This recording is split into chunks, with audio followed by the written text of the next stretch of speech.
E eu pedi inscrição no dia de hoje, presidente, porque hoje nós estamos numa grande mobilização, estamos no Dia Nacional de Luta e Conscientização por vacina e contra a fome. Eu quero destacar esse dia, porque nós estamos vivendo um momento muito duro, como todos estamos acompanhando da nossa história, primeiramente por conta da onda de mortes. Todos os dias nós somos notificados da perda de amigos, de pessoas próximas, notificados de gente que perdeu a vida porque lutava por uma vaga em UTI aqui em Sergipe e não conseguia em tempo hábil para salvar a vida. Nós estamos vivendo um caos e esse caos foi produzido, né? Foi produzido por uma série de questões que nós estamos analisando aqui. Eu digo que foi produzido porque todos nós sabemos e não seríamos irresponsáveis em atribuir a pandemia a uma política deste ou daquele governante. Mas nós sabemos que a forma como a pandemia foi administrada levou a um recrudescimento, uma diminuição dos seus efeitos sobre a população, ou, ao contrário, levou ao crescimento da letalidade da pandemia.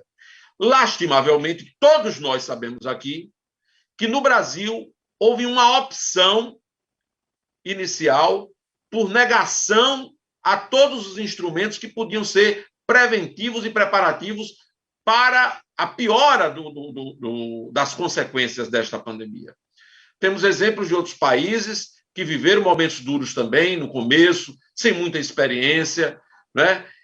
Mas que, por políticas que foram adotadas, por posições que foram adotadas pelos governantes daqueles países, as coisas foram diminuindo. Os efeitos dramáticos hoje, em alguns lugares, continuam, mas onde políticas efetivas foram tomadas, diminuíram.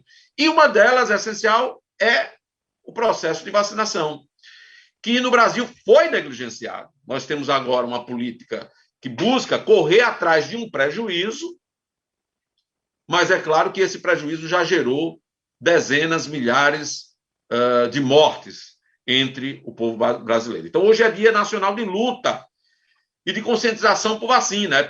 Num país como esse, é preciso conscientizar para a importância da vacina, porque ainda persistem discursos, nos meios oficiais, inclusive, que minimizam a necessidade e a importância da vacina.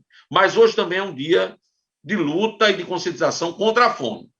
E aí, presidente, eu quero me somar a algumas falas que nós temos ouvido, inclusive de colegas parlamentares, nesse momento duro que a população brasileira enfrenta a fome, cobrando, né, políticas efetivas de combate à fome. Mas eu quero me somar numa outra linha um pouco divergente de algumas falas que eu tenho ouvido. Primeiro, eu quero lembrar uma coisa. As pessoas podem ter divergência, diferença, fazer oposição a quadros da política nacional. Mas tem uma coisa que qualquer pessoa com mínimo de bom senso na política tem que admitir. Nós conseguimos, num período recente da nossa história, conseguimos, através da adoção de políticas públicas perenes, duradouras, não políticas públicas emergenciais, simplesmente de assistencialistas contra a fome. Não.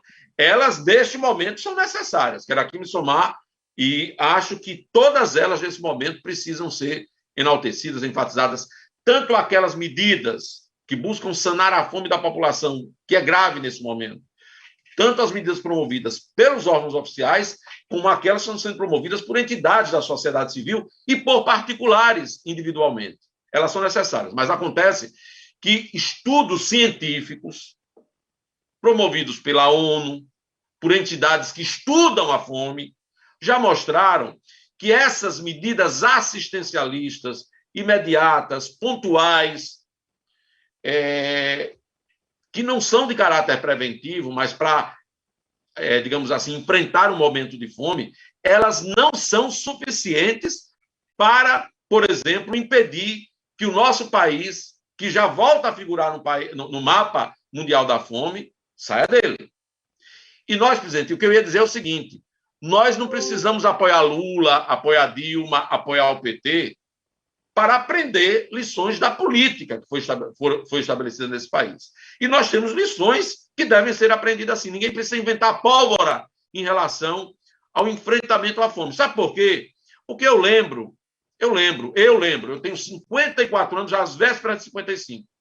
Lembro, antes desse passado recente, como a fome era grave no nosso país. Eu lembro, em períodos que se comemorava aí o avanço do neoliberalismo no Brasil, lá na década de 90, final da década de 80, eu lembro de reportagens nacionais mostrando nossos irmãos nordestinos comendo calango. Será que alguém da minha faixa etária tem memória disso? Eu lembro. Comendo calango, comendo palma, passando fome. Isso nós vivemos. Nunca conseguimos resolver isso totalmente, mas nós conseguimos, num passado recente, sair dessa situação, sair do mapa da fome. O IPEA estudou dados de 2001 a 2017 no nosso país, e esses dados mostraram que, no decorrer de 15 anos, o programa Bolsa Família, vou repetir, no decorrer de 15 anos, o programa Bolsa Família reduziu a pobreza no Brasil em 15%. Isso são dados científicos do IPEA. E reduziu a extrema pobreza em 25%. O Brasil saiu do mapa da fome desde 2014. Nós estávamos fora do mapa da fome. Para quem não sabe, o mapa da fome é um levantamento feito e publicado pela ONU sobre a situação global de carência alimentar. O nosso país saiu desse mapa desde 2014. E em 2018, voltou a acender no Brasil um alerta sobre a possibilidade de nós voltarmos a figurar no mapa da fome devido ao risco de segurança alimentar. Isso que nós estamos vivendo agora em 2021, essa fome que está assolando um percentual elevado da população, foi... Eu lembro que eu, inclusive, aqui no Parlamento Sergipano, fiz discurso sobre isso, do alerta de que havia um perigo de que nós voltássemos ao mapa da fome por conta da situação que nós estávamos vivendo, de inflação que voltava a ser alta, a situação do desemprego que crescia, porque vamos aqui combinar entre nós. O desemprego não foi gerado, porque eu ouço às vezes alguns discursos que tentam configurar o desemprego, primeiro como inevitável, né? Segundo, como sendo consequência da pandemia. Alto lá. O desemprego no Brasil, ele se agravou, evidentemente, com a pandemia, mas ele já era um estigma que atingia a nossa população há algum tempo. Por quê? Por causa de políticas que foram aprovadas nos parlamentos, encaminhadas desde o governo de Michel Temer, que foram numa linha de flexibilizar os direitos trabalhistas, permitindo um desmonte total na realidade trabalhista no nosso país. É preciso dizer isso e lembrar disso. E a fome, é claro, ela está associada a isso. Então, por que é que o Brasil voltou a estar no risco de segurança alimentar? Isso já vinha sido advertido desde 2018, por causa da inflação que crescia, por causa do desemprego que crescia, e é claro, com a pandemia isso aumenta. Mas também nós temos que lembrar que o Brasil tem sido vítima de cortes muito sérios desde o governo de Michel Temer. Cortes muito incidentes sobre as políticas sociais. Ora, isso gera, evidentemente, toda uma insegurança social que se reflete na alimentação da população. E, presidente, nós precisamos estar atentos a essa situação.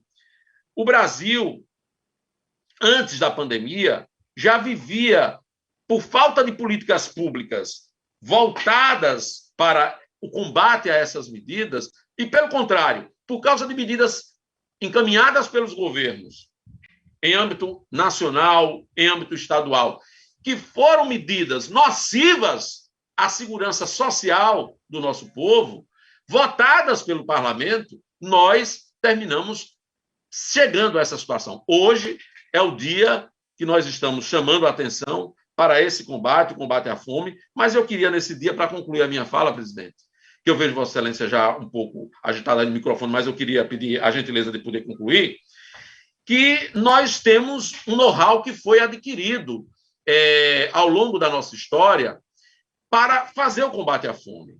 Nós conseguimos. O Brasil, e aí não é mérito exclusivamente de um personagem, de um presidente, é mérito de uma construção política, mas de políticas públicas perenes, que se articulavam, porque não foi só o Bolsa Família, porque foi um conjunto de medidas que se articularam e que levaram o Brasil a diminuir a miséria, sair do mapa da fome e enfrentar o conjunto de dificuldades que a nossa população hoje volta, evidentemente agravado pelo cenário da pandemia, volta a enfrentar. Eu espero que nós consigamos resgatar a experiência e o know-how que adquirimos no combate à fome, que socorramos aqueles que nesse momento precisam, de forma imediata, combater a fome, mas lembrando que nos advertem a ONU e outras entidades internacionais que estudam a fome mundo afora. É preciso medidas e políticas públicas perenes para enfrentar essa situação. Era isso, presidente.